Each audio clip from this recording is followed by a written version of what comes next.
The Recovery Operations Center is an information collaboration center. It is a focused intelligence sharing point for the 29 Inspector Generals that provide oversight to the recovery spending. Its mission is to bring together all of the information from the 29 Inspectors General that were given charge over the recovery spending, combine it, use analysis to get information out to them, and to effectively add value to the oversight community that existed before the Recovery Act was passed. Communicating with the IG community is vital to our mission here to prevent and detect fraud, waste, and abuse in recovery funds.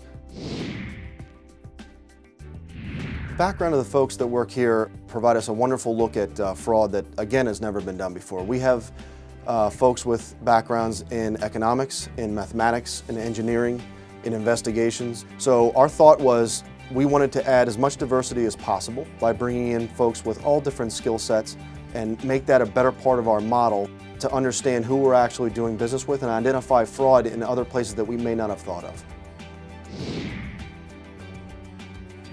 The Operations Center receives tips through the Recovery.Gov website. In the upper right-hand corner of every page, there is a fraud, waste, and abuse button. If you click on that, there is a submission form which allows you to input information. The chairman refers to the public as the citizen IG. I see them as a force multiplier. They're out there on a daily basis, seeing where the money's being spent. The challenges and rewards that the analysts face every day in the Recovery Operations Center come from the fact that they have to deal with a very dynamic adversary.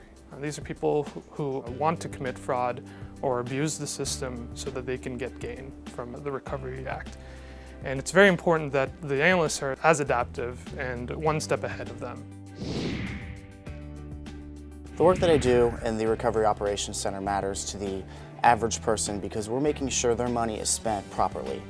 They gave us a huge responsibility to track this money and to ensure that we can prevent and detect the fraud, waste, and abuse within the American Recovery and Reinvestment Act. The taxpayer should know that they are getting more focus for their money than has ever happened before in history. We are government in action. We're not just talking the talk, we're walking the walk here, and we're making things happen. The job that we do in here is very important for the public and for the way the government is going to operate in the future. The bottom line for the Operations Center is information sharing, collaboration, and focus. And the program that we have here is revolutionizing that process.